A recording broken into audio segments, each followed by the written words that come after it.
Ada cerita, ini hanya cerita saja. Seorang kaya dan seorang beriman. Dia membangun sebuah rumah yang mewah. Nah, ini gambaran yang bagus ya. Dan Yesus mengatakan kamu itu hanya menyerahkan pada saya kamarmu. Coba kamu serahkan seluruh rumahmu, maka saya akan menjaga seluruh rumahmu. Tapi kamu masukkan aku dalam kamar yang terkunci. Nah, apakah kita sungguh menyerahkan seluruh hidup kita kepada Tuhan, sehingga kita dikuasai oleh Tuhan, atau kita hanya menyerahkan sebagian hidup kita? Bapak, Ibu, dan saudara sekalian, Romoniko yang terkasih, hari ini kita akan bicara tentang hidup. Bagaimana hidup kita masing-masing yang dihidupi oleh roti hidup ialah Yesus Kristus sendiri. Apa bedanya kita dengan orang-orang lain di sekitar kita yang tidak makan roti hidup?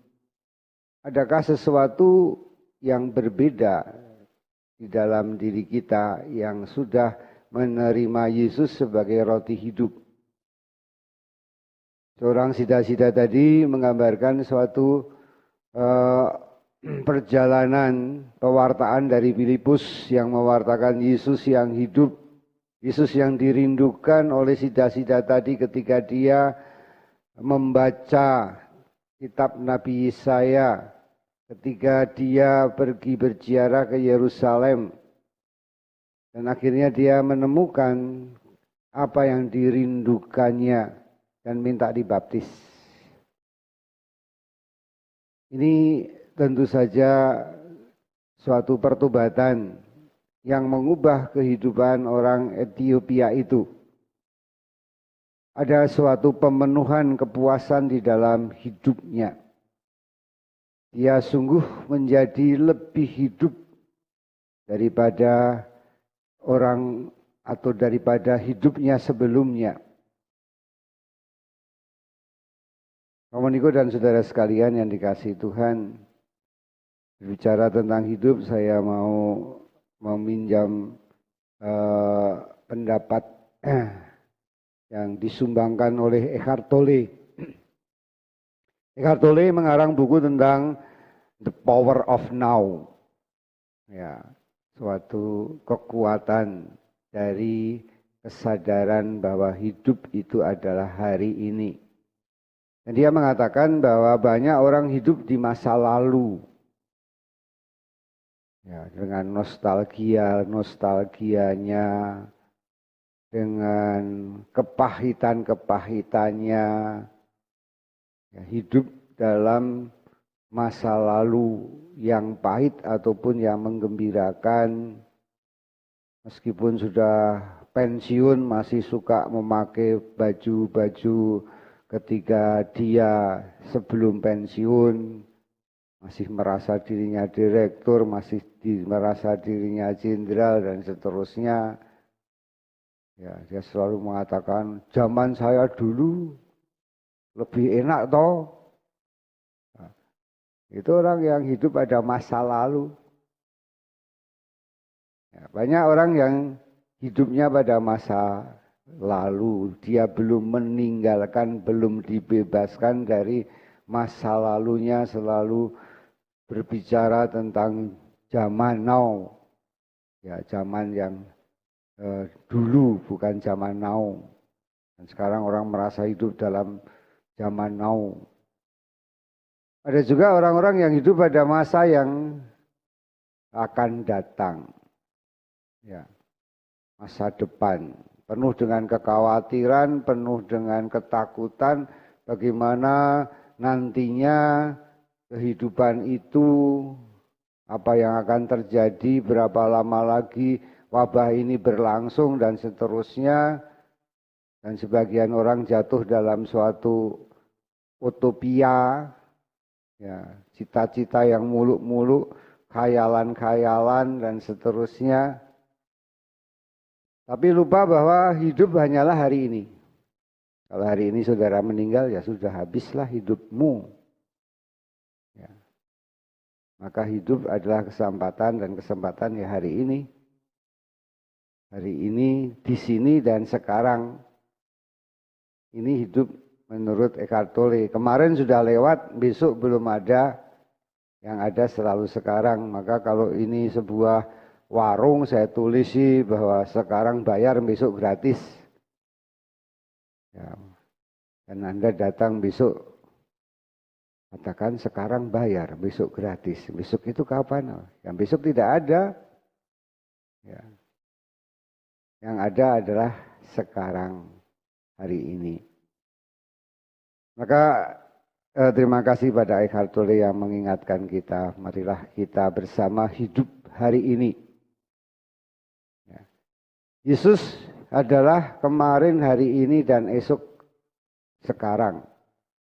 Tetap sama selama-lamanya. Maka kita selalu mengucapkan salam Tuhan sertamu dan sertamu juga.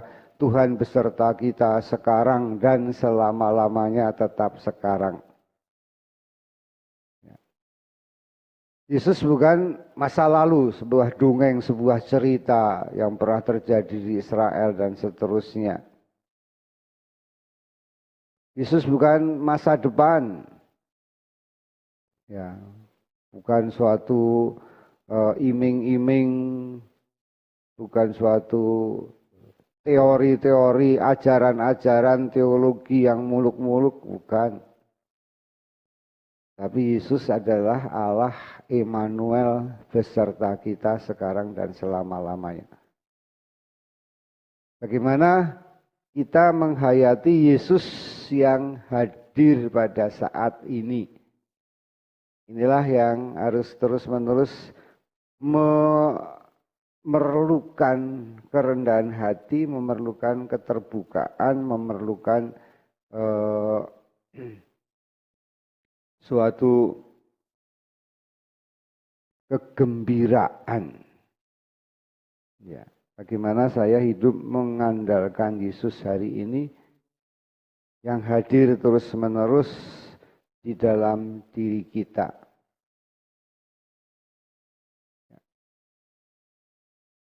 Maka cara yang paling utama adalah menjalankan apa yang dikehendaki Tuhan Yesus. Komunikasi dengan Yesus, menjadikan Yesus sebagai poros. Kemarin Romaniko mengatakan kita hanya diminta 10 menit misalnya dalam sehari menghadap Tuhan. Kita harus jadikan poros hidup kita kepada Yesus sendiri. Kita mencintai dengan cinta Yesus. Kita melakukan segala perkara untuk kita persembahkan kepada Tuhan Yesus. Kita melakukan semuanya demi nama Yesus dan karena Yesus. Dalam doa syukur agung, pembukaan dikatakan di situ. Atau penutupan doa syukur agung, dengan perantaraan Kristus bersama Dia dan di dalam Dia. Ini rumusan yang luar biasa. Bersama Dia dan di dalam Dia dengan perantaraan Dia. Maka peristiwa Yesus adalah peristiwa hari ini. Bapak, Ibu, dan saudara sekalian yang terkasih, betapa banyak orang yang hidup ya menerima Yesus tetapi hanya menerima sebagai suatu ajaran. Bahkan banyak orang yang membuat suatu indoktrinasi. Ya. Jadi seluruh umat itu seragam, cara doanya, cara omongnya. Ya, kalau dia baca kitab suci ya ayat-ayatnya yang dibaca ya itu saja. Nah, ini tidak menyembah Yesus tapi menyembah pada suatu ajaran. Yesus bukan ajaran saja tetapi Dia adalah Allah yang hidup. Sementara yang lain orang selalu bicara tentang apa yang diketahuinya, sehingga bicara tentang teologi. Yesus bukan teologi. Yesus adalah Allah yang hadir, yang nyata, yang sungguh bersama kita. Nah, kadang-kadang kita ketemu orang pusing, ngomong apa sih dia? Ya, karena dia bicara tentang diketahui. Apa yang diketahui. Ada teman saya yang baru belajar Feng Shui, malah sebagai pastor ngomongnya tentang Feng Shui. Ya, ini menurut saya aneh kan. Bukan ngomong tentang Yesus. Maka bagaimana Yesus yang hidup, yang real pada saat ini, yang menjawab semua tantangan hari ini, yang memberi makna hidup pada hari ini. Dan ini yang menjadi hidup kita. Ya, marilah kita mencoba menyadari kehidupan yang dibangun oleh Yesus dalam diri kita. Apakah saudara sungguh menyadari hidupmu pada hari ini? Rasakanlah nafasmu bahwa kamu hidup. Rasakan detak jantungmu bahwa kamu hidup. Tapi siapa yang menghidupi kamu? Nah. Kemanakah kita akan pergi? Siapakah yang kita rindukan? Ya, pertanyaan-pertanyaan seperti ini kadang-kadang perlu. Seperti kemarin saya bicara, siapkah saudara kalau kita mati? Kenangan apa yang mau saya tinggalkan di dalam dunia setelah saya mati? Berapa lama orang akan berbicara tentang kita? Misalnya Presiden Soekarno meninggal, dia masih dibicarakan orang sampai pada hari ini. Ya, berarti dia hidup di antara orang-orang yang membicarakan sampai hari ini. Yesus sudah beribu-ribu tahun yang lalu. Tapi dia tidak hanya menjadi bahan omongan, tidak hanya menjadi bahan penyelidikan, tidak hanya menjadi bahan omongan, menjadi bahan khotbah, tetapi dia sungguh hidup di dalam diri orang-orang yang percaya. Ya. Maka marilah kita serahkan diri kita. Moniko dan saudara sekalian yang terkasih, ada cerita, ini hanya cerita saja. Seorang kaya dan seorang beriman. Dia membangun sebuah rumah yang mewah. Dan dia menggunakan semua teknologi modern. Pintu-pintunya semua menggunakan password atau pakai nomor tertentu untuk membukanya. Pokoknya itu rumah yang sangat modern. Dan dia tidak lupa mengatakan, saya akan memberi satu kamar untuk Tuhan Yesus. Kamar khusus. Jadi kalau Tuhan Yesus datang, nanti dia menginap di tempat itu. Kamar yang dibikin bagus. Dan itu untuk Tuhan Yesus. Dan ceritanya suatu hari Tuhan Yesus itu datang di situ, Romo. Oh, senang dia. Oh, Tuhan, sudah saya siapkan sebuah kamar untuk Tuhan. Maka Tuhan silahkan istirahat. Nah, malam hari, ketika malam hari, rupanya karena Tuhan Yesus ada di situ, setan tidak suka. Dia mulai mengganggu keluarga itu. Sehingga mereka berteriak-teriak, Tuhan, Yesus, tolong Tuhan. Bukankah Engkau ada di rumah kami, Tuhan? Ya. Dan ternyata Tuhan Yesus itu dengar teriakan-teriakan itu, tapi nggak bisa keluar dari kamar karena lupa passwordnya. Rumah terlalu modern. Aku mau keluar nggak bisa, ini passwordnya lupa nih. Hingga pada waktu pagi sarapan yang punya rumah protes, Tuhan tadi malam kami diganggu setan, kami berteriak untuk minta tolong pada Tuhan, tapi Tuhan tidak mendengar kami. Yesus mengatakan, aku dengar, tapi aku tidak bisa keluar kamar karena lupa bagaimana cara membuka pintu. Tadi pagi kalau kamu tidak bukakan, saya tidak tahu. Nah, ini gambaran yang bagus ya. Dan Yesus mengatakan kamu itu hanya menyerahkan pada saya kamarmu. Coba kamu serahkan seluruh rumahmu, maka saya akan menjaga seluruh rumahmu. Tapi kamu masukkan aku dalam kamar yang terkunci.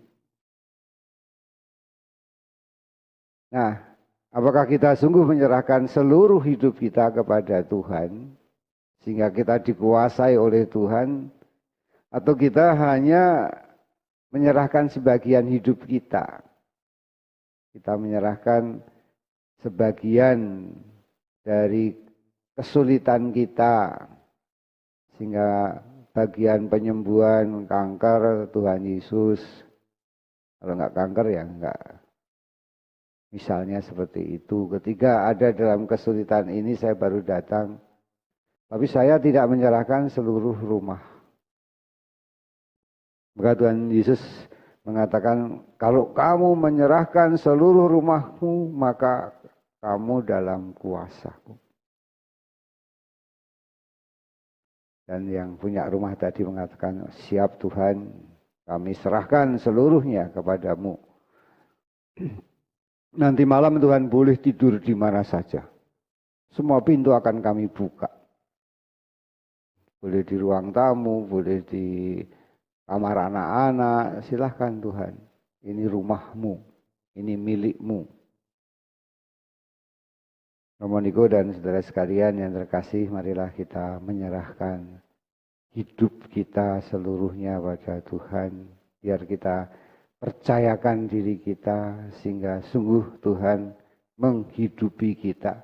Hari ini kesusahan sehari cukuplah sehari kata Tuhan. Esok ada kesusahannya sendiri. Maka jangan khawatir karena hari ini adalah harinya Tuhan. Hari Yesus beserta kita. Kita serahkan semuanya di dalam doa-doa kita.